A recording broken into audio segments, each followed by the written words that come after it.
Bonjour à tous et bienvenue sur la chaîne Les Stats JDR. Et aujourd'hui, je voudrais vous livrer mes réflexions suite au dernier café JDR que j'ai fait, ma très longue discussion avec Hugo de la chaîne Le Bon MJ, postée donc sur ma chaîne, au cours de laquelle nous discutions du bac à sable, de la campagne bac à sable pour être exact, et au cours de laquelle nous avons également comparé les campagnes bac à sable avec leur pendant inverse que moi je qualifie de campagne narrative. Mais je reviendrai sur les différences justement. Cette discussion a été extrêmement intéressante, m'a beaucoup fait réfléchir et préciser un petit peu mes pensées, mes réflexions, et je vais vous partager ça. Je vais vous partager ça, donc de la définition du bac à sable, en passant par la définition de son opposé, du fait que ça se situe sur un spectre. Je vous dirai même moi comment je me positionne en tant qu'OMJ sur ce spectre, comment je peux varier d'une campagne à l'autre, et je vous parlerai même des petits points de friction dont j'entends parler parfois lorsqu'on oppose les deux. Je ne suis pas encore très clair, mais vous allez voir, ça le deviendra, en tout cas je l'espère. Je vais donc commencer. Très vite dans la discussion, on est tombé d'accord sur le fait que la campagne bac à sable se situe réellement sur un spectre, c'est-à-dire que à une extrémité du spectre, on a le pur bac à sable, et puis à l'autre extrémité, on a quelque chose d'autre. Là-dessus, on n'était pas tout à fait d'accord. Moi, j'appelle ça la campagne narrative, mais encore une fois, j'y reviendrai. Et toute campagne se situe quelque part sur ce spectre, mais on est rarement dans le tout narratif et dans le tout bac à sable. C'est extrêmement rare, et donc ça, c'est un élément important. Parce que, encore une fois, ça devient un peu inutile de complètement opposer les deux, et bien sûr, c'est quand même ce que je vais faire au bout d'un moment. Donc ça, c'est le premier point. Et pour se situer sur le spectre, il faut d'abord définir les deux extrémités de ce spectre. Et c'est vraiment là-dessus que j'ai réfléchi en partie, notamment donc sur la première définition, la définition de la première extrémité, à savoir le bac à sable. Qu'est-ce que c'est ? Cette définition, je l'ai précisée suite à cette discussion, et ça s'articule autour de quelques critères principaux. D'abord, je pense que le bac à sable, c'est lorsque l'accent est mis sur la création de l'univers et sur le développement et l'évolution de cet univers. J'irais même jusqu'à dire que l'univers est plus important que les personnages joueurs, et même que l'histoire. D'ailleurs, Hugo le disait très bien, lorsqu'il aborde le bac à sable, lui, en tant que maître du jeu, n'a pas de proposition de type d'histoire. Il n'a pas une histoire particulière en tête. Lorsque je parle d'une histoire particulière, je ne parle même pas d'un déroulé spécifique. Je parle d'une ambiance, d'une thématique, j'espère avoir bien interprété. Il va laisser les actions des joueurs et les règles, on y reviendra d'ailleurs, parler et définir ce que sont les thèmes, ce qu'est l'ambiance, etc. Donc vraiment, ça c'est un point très important. Cela découle donc vers une préparation très axée sur le géographique et le spatial pour favoriser l'exploration et la non-linéarité du déplacement. C'est-à-dire que sur le bac à sable, très souvent, dans la préparation, on va construire une carte, on va construire des lieux, on va construire un univers d'un point de vue vraiment spatial, géographique. L'objectif étant qu'il soit exploré. Et je le disais, de manière non linéaire, c'est-à-dire que les joueurs puissent choisir où ils vont, sans qu'on leur impose un ordre de voyage particulier. Ça, c'est très important dans le bac à sable. Et c'est lié évidemment à l'accent qui est mis sur l'univers, le monde. Je dirais aussi que le bac à sable, en tout cas son pendant extrême, l'extrémité du spectre, passe aussi par des personnages joueurs qui sont moins fouillés que sur des campagnes narratives. C'est-à-dire qu'on leur attribue beaucoup moins d'historique, des choses moins développées, il y a moins d'historique poussé, ils ont moins d'objectifs très personnels et très précis, ils ont plutôt des objectifs assez larges, tels que explorer, la gloire, aider la veuve et l'orphelin, des choses vraiment très larges comme ça. Et il y a une raison très particulière à cela. Il y a vraiment quelque chose qui se cache derrière. C'est pas parce qu'on est dans le bac à sable, on a la flemme et donc on veut pas développer les personnages. Ça veut pas dire qu'ils sont complètement relégués au troisième plan non plus, qu'on s'entende. Mais le fait de leur donner des objectifs larges a vocation de ne jamais les contraindre dans les choix de destination ou d'intérêt qu'ils ont. Parce que le postulat du bac à sable, c'est que dès que vous avez des motivations personnelles fortes qui sont intrinsèques à votre personnage, par définition, vos choix seront aussi dictés par cela, vous favoriserez toujours le personnel, ce qui est vraiment lié à votre personnage. Par conséquent, en se libérant de ça, en donnant des objectifs simplement d'exploration, en constituant nos personnages en aventuriers qui veulent vivre des aventures, on se libère de toute contrainte narrative, et là, les joueurs décident vraiment de ce qui les intéresse. C'est une manière d'élargir les choix. Parce que c'est quand même le postulat du bac à sable de produire une liberté, je dirais pas totale, mais en tout cas très importante. Et je pense aussi, ce sera mon dernier point à mon avis sur la définition du 100% bac à sable, cela implique un maître du jeu qui prépare énormément en amont. Hugo le disait d'ailleurs, notamment son univers, parce que comme les joueurs vont avoir des choix très larges et qu'il ne pourra pas le MJ les anticiper de par les motivations personnelles qui les animent, puisqu'ils en ont en général très peu, notamment au départ, eh bien, il va falloir qu'il improvise, qu'il sache réagir, et ça l'obligera sans doute à créer des éléments d'univers en plus grand nombre que ce dont il aura réellement besoin en partie. Donc c'est sans doute beaucoup de préparation en amont, là où, en revanche, le maître du jeu sera, à mon sens, beaucoup plus en retrait une fois la partie démarrée. Il va livrer un univers, proposer des zones, des problématiques, laisser les joueurs choisir où ils vont et se reposer beaucoup sur des règles fixes pour voir ce qui se passe. Des règles fixes, c'est-à-dire il ne va pas influencer les règles, il va laisser les règles interpréter le résultat des jets et dire ce qui se passe. Il ne va pas chercher le MJ à participer à l'instauration d'une réelle empreinte narrative. C'est les joueurs et les dés qui vont définir cette empreinte narrative par la force des choses. Je crois que Hugo disait ça aussi, et c'est ce qui me fait rebondir sur ce sujet. Lorsqu'il fait du bac à sable, il n'a pas une intention narrative très claire, il n'a pas une volonté de jouer un type de partie particulier, de véhiculer une ambiance ou une thématique particulière.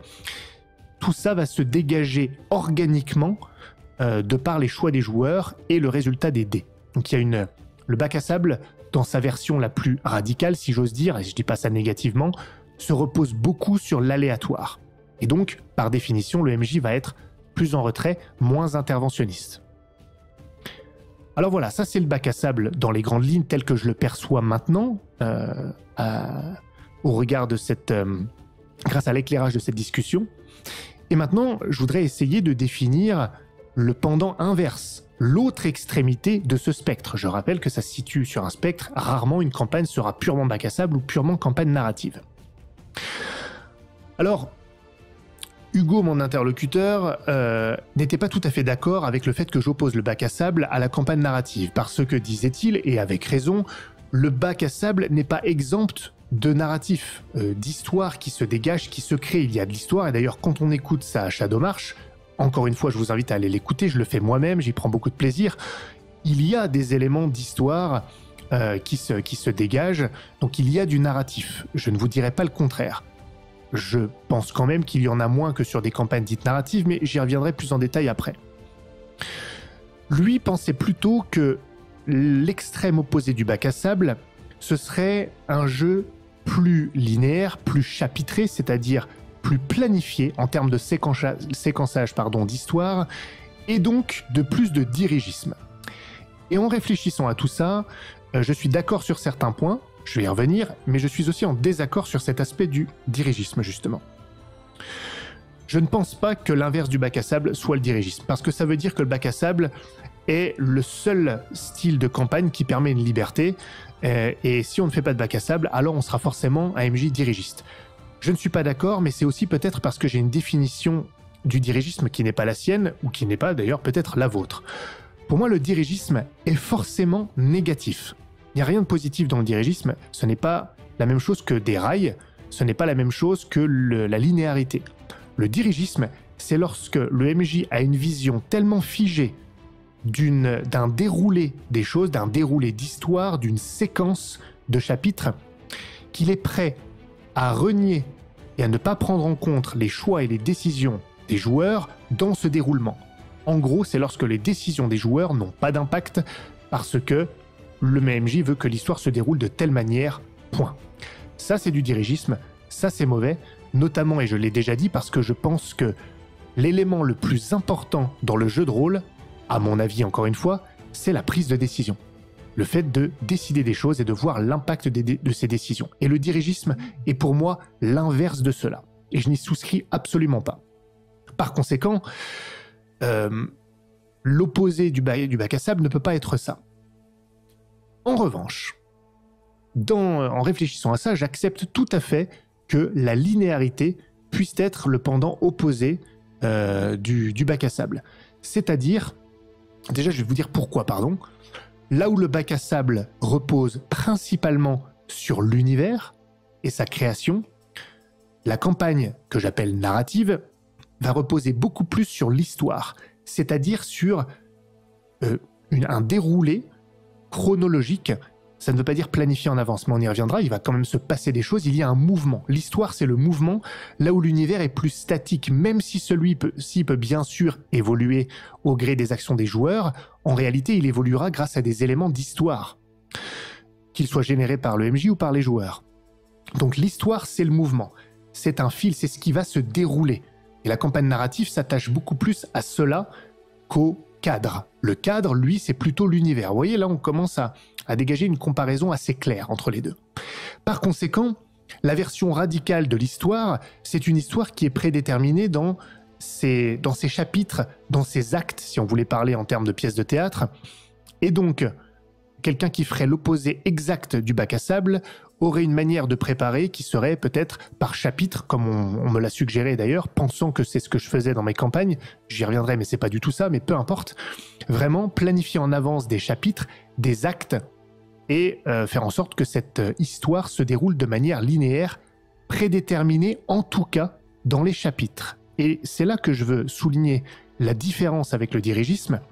Ce n'est pas parce que vous avez une linéarité et un séquençage décidément prévu dans vos chapitres, dans vos actes, qu'il y a du dirigisme et que les choix des joueurs ne sont pas pris en compte. Car au sein même de ces actes ou de ces chapitres, il peut y avoir des choix, des conséquences, des décisions qui sont prises librement. Si la linéarité est effectivement allée de A à B à C à D, ça ne veut pas dire qu'il ne se passe pas des choses dans A, des choses dans B. Et les décisions peuvent avoir des impacts sur la séquence suivante, sur l'acte suivant. Et il ne sera pas forcément abordé de la même manière, même si on l'aborde quoi qu'il arrive, vous voyez. C'est là où il y a une très grosse différence entre dirigisme et linéarité.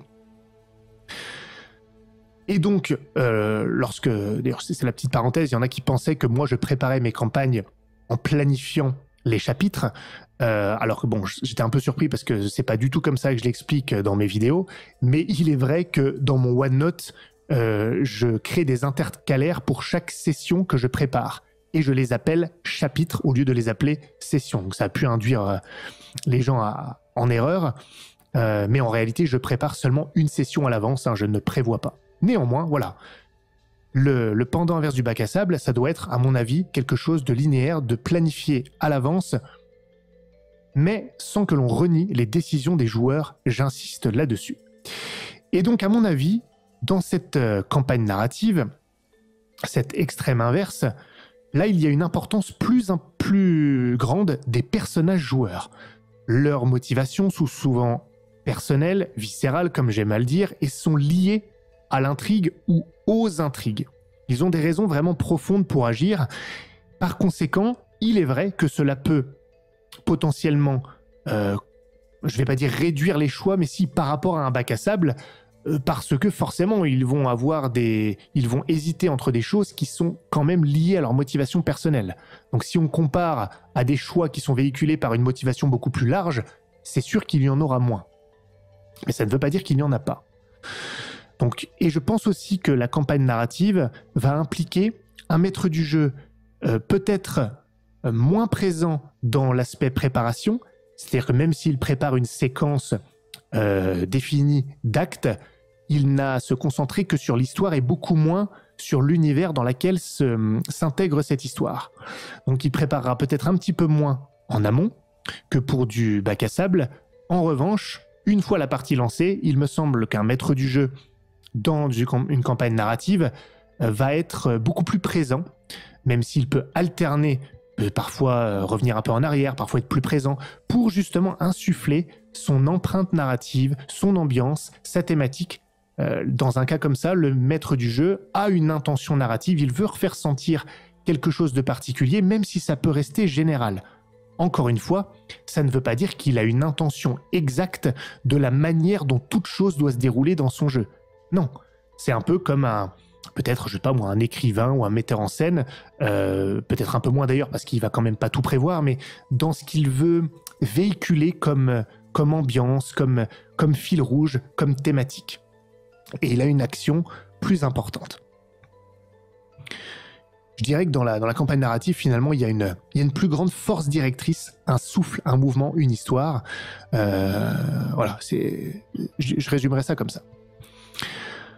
Alors, je vais vous partager où je pense me situer, et peut-être que vous pourrez faire l'exercice de vous situer également sur ce spectre, entre ces deux opposés-là, car, évidemment, je ne me réclame d'aucun de ces extrêmes, en tout cas pas à 100%.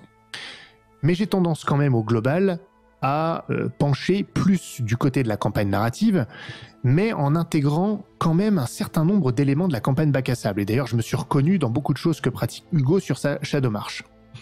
Je vais vous donner un exemple.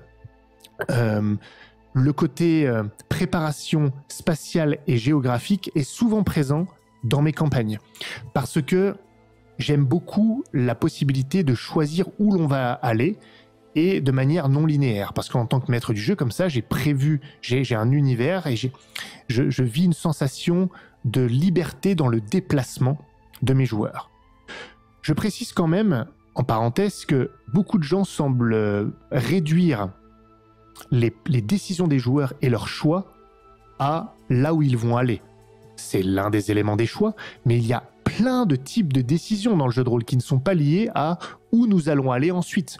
Ça peut être qu'est-ce qu'on va faire, avec qui on va s'allier, qu'est-ce qu'on va décider, par quel camp on va rejoindre, est-ce que l'on va tuer ou pas tel personnage, est-ce qu'on va plutôt l'enfermer, que sais-je. On peut imaginer énormément de choses, donc la décision du prochain lieu où se diriger n'est que l'un des aspects des décisions qu'on peut prendre en jeu de rôle.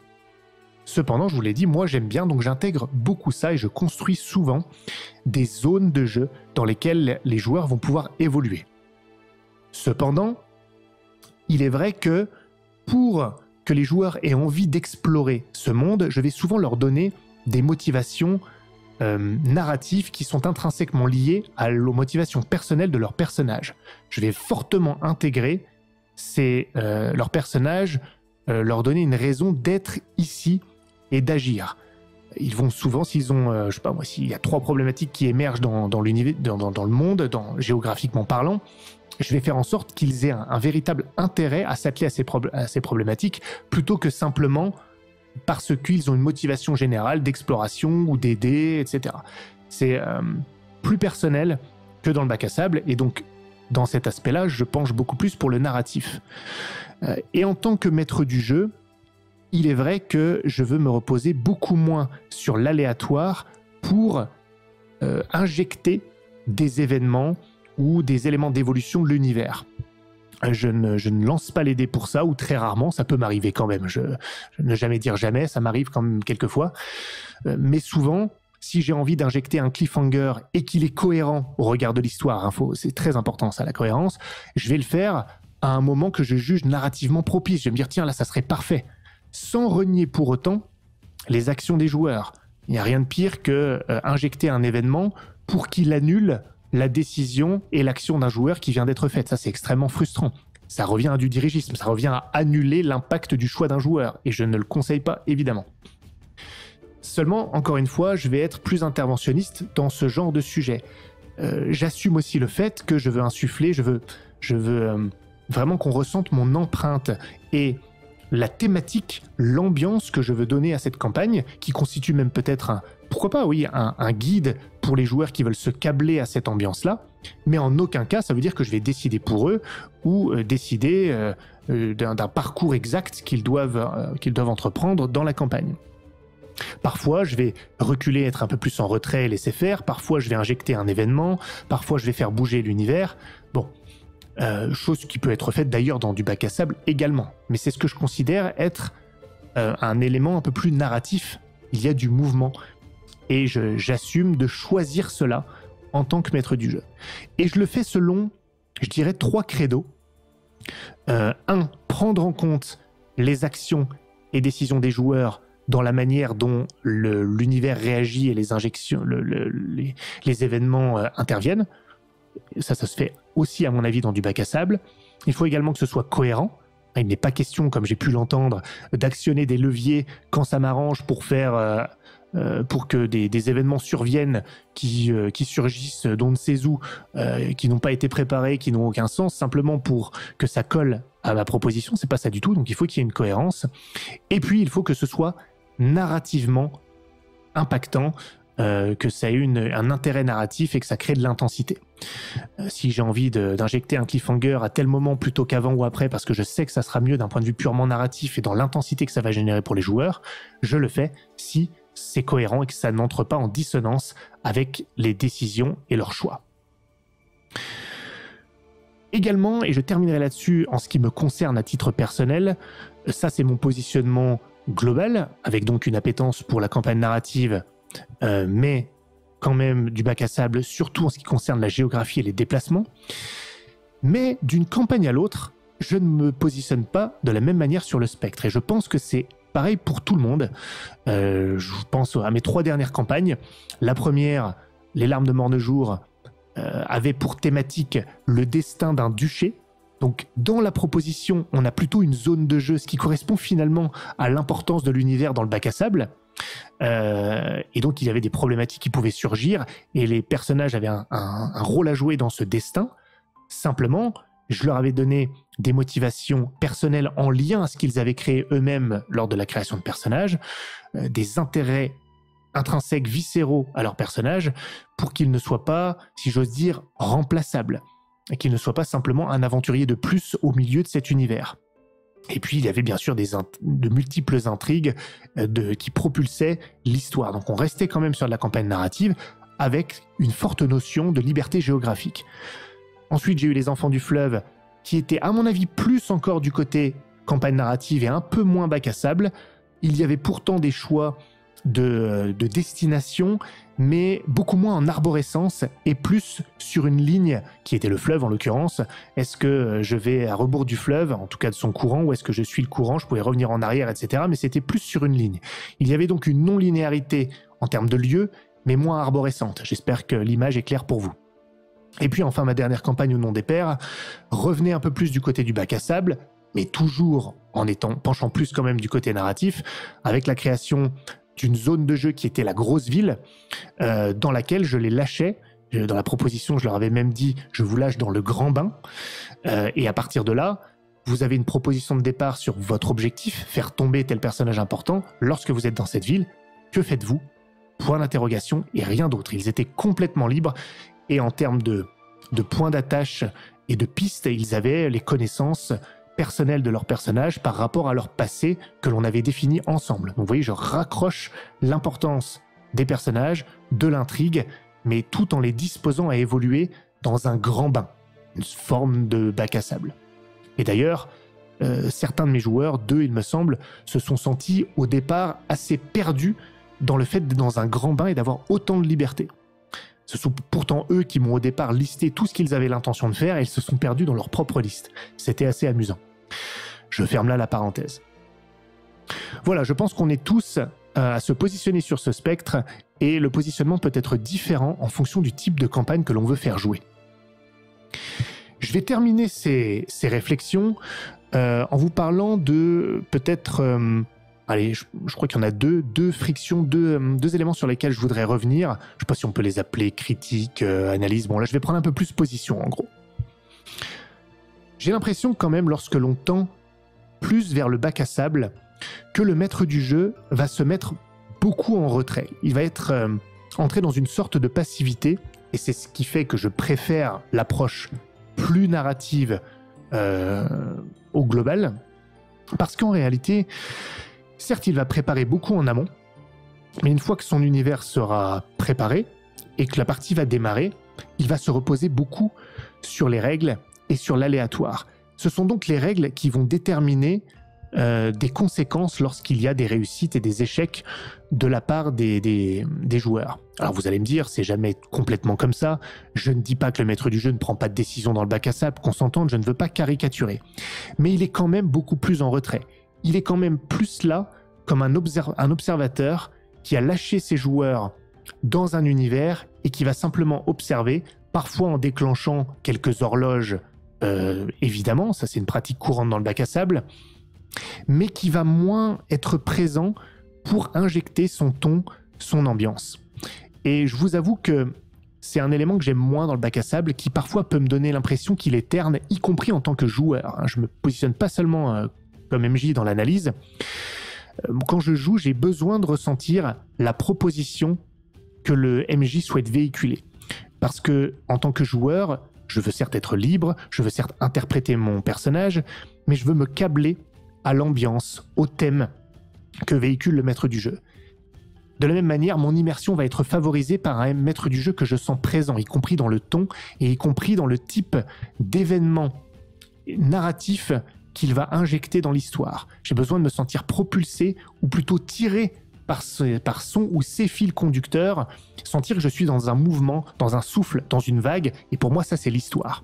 Je ne dis pas que je veux que l'histoire se déroule sans que je fasse quoi que ce soit, mais je veux sentir que je fais vraiment partie d'une histoire et pas seulement d'un cadre en mouvement. J'espère que je suis clair, c'est vraiment important, et je trouve que, en tant que maître du jeu, lorsqu'on tend vraiment fort vers le bac à sable, on peut se retrouver dans quelque chose, pardonnez-moi si le terme est un peu fort, mais un peu d'insipide, sans caractère. Et pour moi, le caractère d'une campagne est justement créé, généré principalement par le MJ au départ. C'est lui qui donne cette piste. Ça ne veut pas dire qu'il décide, encore une fois, des décisions des joueurs. Ce n'est pas du dirigisme, mais c'est donner une empreinte, un ton sur lequel on peut se câbler. Excusez-moi. Donc vraiment, moi en tant que MJ, c'est pareil. Je préfère largement avoir être un acteur actif de ce qui se passe. On dit souvent que le MJ, on l'entend très souvent, le MJ est un joueur comme les autres. Alors, je ne pense pas qu'il soit un joueur comme les autres. Il est différent, mais il est un joueur aussi. Et donc, ce n'est pas parce qu'il participe à l'histoire à sa manière qu'il est dirigiste. Non, il est juste l'un des joueurs autour de la table et il influence l'histoire au sens large d'une manière simplement différente. Enfin, dernier point, il y a souvent un argument qui revient, et d'ailleurs il est revenu dans ma discussion avec Hugo, en faveur de l'approche plus bac à sable en ce qui concerne la tension autour de la table. Notamment, et là je vais citer, parce que dans le bac à sable, lorsqu'on se repose principalement sur les règles pour voir ce qui va se passer, sans les influencer en tant que MJ, sans interpréter, eh bien les joueurs, je cite, jouent sans filet. C'est-à-dire qu'ils savent qu'à tout moment, dans toute situation tendue, il n'y aura personne pour les sauver, les règles vont dicter ce qui se passe, et donc il y aura plus de tension autour de la table. Alors autant j'ai beaucoup réfléchi à nos discussions, j'ai essayé d'allier les différentes idées pour proposer quelque chose de plus objectif, autant j'avoue que là je suis en désaccord total. Mon expérience m'a montré absolument le contraire. Je ne dis pas qu'il ne peut pas y avoir de la tension autour de la table sur du bac à sable, je ne suis pas en train de casser du sucre sur cette pratique, absolument pas, puisque je m'en inspire pour certaines choses. Mais très clairement, je pense que l'approche plus narrative va être beaucoup plus génératrice de tension. Je vais vous expliquer pourquoi. Tout d'abord, le risque de mourir lorsqu'on joue du bac à sable, et donc, en général, des personnages un peu moins fouillés, dont on sait qu'ils sont un peu plus remplaçables parce qu'ils sont moins importants, leur mort finalement ne va pas radicalement changer la campagne bien souvent. Finalement, moi, ce genre de mort possible, elle ne met pas vraiment beaucoup de tension en moi, parce que je suis moins attaché au personnage, je suis moins attaché à ses enjeux directs, et donc c'est tellement ancré finalement dans la proposition que j'ai un risque de mourir très rapidement que ça ne va pas vraiment générer de tension. Alors là je dis c'est un peu hypocrite parce que je suis quand même beaucoup plus souvent MJ que joueur, mais j'en ai parlé à mes joueurs pour avoir leur retour. Il y en a qui ont écouté un peu de la conversation, et beaucoup m'ont dit, alors ce sont mes joueurs, ils sont forcément biaisés, ils ont aussi des préférences, chaque joueur est différent, on s'entend, il n'y a aucun problème. Mais je vous partage leurs réflexions, leurs arguments, En réalité, eux, c'est pareil. Lorsqu'ils sont dans la peau d'un personnage dont ils savent qu'il est plus remplaçable, qu'il est moins fouillé, qu'il est moins personnellement et viscéralement attaché à l'intrigue et à l'histoire, ils vont avoir beaucoup moins de tension par rapport à ce qui lui arrive ou risque de lui arriver. Donc simplement, je pense que la perspective de mort dans une campagne narrative, même si elle est peut-être moins fréquente, parce que parfois le MJ va adapter lorsqu'il juge que narrativement la mort serait inintéressante à tel moment, j'en conviens, lorsqu'elle est présente, je pense qu'elle est beaucoup plus intense, le risque de mort, hein, j'entends, que dans une campagne plus tournée vers le bac à sable. Ça, c'est le premier point, ce qui concerne vraiment le risque de mort. Ensuite, il faut bien comprendre une chose. À mon avis, on se méprend quand on pense que le risque de mort d'un personnage est l'élément le plus générateur de tension autour de la table. C'est même souvent pas le cas. Les joueurs, ont souvent beaucoup plus peur pour des PNJ auxquels ils tiennent que de la mort de leur propre personnage. Il y en a même certains qui préfèrent mourir que de perdre une main. Certains préfèrent même mourir d'un sacrifice glorieux plutôt que de perdre leur possession ou leur renommée, ou d'échouer simplement dans leurs objectifs personnels. Ils préfèrent même mourir en réussissant leurs objectifs personnels. Vous voyez ce que je veux dire ? La source de tension autour de la table, chez moi, a rarement été la possible mort des personnages. C'était d'autres éléments. Il y a plein d'autres éléments de tension que la mort des personnages. Elle est presque anecdotique, celle-ci. Je dis souvent qu'un personnage mort ne souffre plus. Un personnage mort est un personnage qui ne souffre plus. Et par conséquent, un personnage mort est un personnage qui n'éprouve plus de tension. Il y a tellement d'autres choses. Dans ma dernière campagne, mes joueurs, je leur en ai parlé de cette histoire de sans filet, etc. Et ils m'ont dit, mais c'est tout le contraire, on avait l'impression d'être toujours sans filet et qu'au moindre faux pas, tout pouvait s'écrouler. Et ça, c'est large, c'est pas forcément la mort, c'est nos objectifs pouvaient être complètement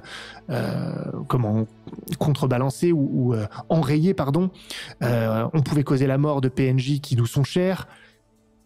Et c'est là où la campagne narrative prend tout son charme, parce que tous ces éléments parallèles à la mort sont extrêmement importants, justement parce qu'il y a un lien personnel des personnages à l'histoire, aux autres PNJ. Ils ne sont pas simplement des personnages presque incorporels dans un univers certes en mouvement. Et je trouve que dans le bac à sable, on s'attache justement beaucoup à la mort des personnages joueurs parce que tout ce qu'il y a autour, je dis pas que ça n'a pas d'importance, certains savent bien le faire, je le répète, là, dans la campagne d'Hugo, on ressent bien ça, mais je pense quand même que par la force des choses, ça sera moins intense, tout ce qui est parallèle aux personnages. Donc, là-dessus, je m'inscris en faux. Je pense au contraire que la tension autour de la table est souvent beaucoup plus forte en campagne narrative. Moi-même, en tant que joueur, si je ne ressens pas cette histoire, ce personnel, ce viscéral, et que je suis simplement dans un univers en mouvement, je vais être un peu plus détaché, presque un petit peu comme un sous-MJ, si j'ose dire, qui va contempler l'évolution de l'univers de manière globale, plutôt que de la vivre depuis la peau et les yeux et les sens de mon personnage. C'est un peu moins immersif et je contemple ça plus avec distance dans du bac à sable. Donc je pense que la campagne narrative, ou en tout cas qui tend plus vers le narratif que le bac à sable, va favoriser une immersion quand même supérieure. Pour ces raisons-là. Et puis, dernier point quand même, on accorde beaucoup d'importance, parfois un peu trop, à cet aspect sans filet. Ce n'est pas parce qu'un maître du jeu considère que parfois l'enjeu d'une scène, n'est pas la survie des personnages, qu'il n'y a pas des conséquences possibles ou même différées. Une scène de combat, par exemple, contre de simples bandits dont le MJ pense qu'elle ne servirait vraiment pas la narration si un des personnages mourait, pour autant, ne va pas écarter toute conséquence.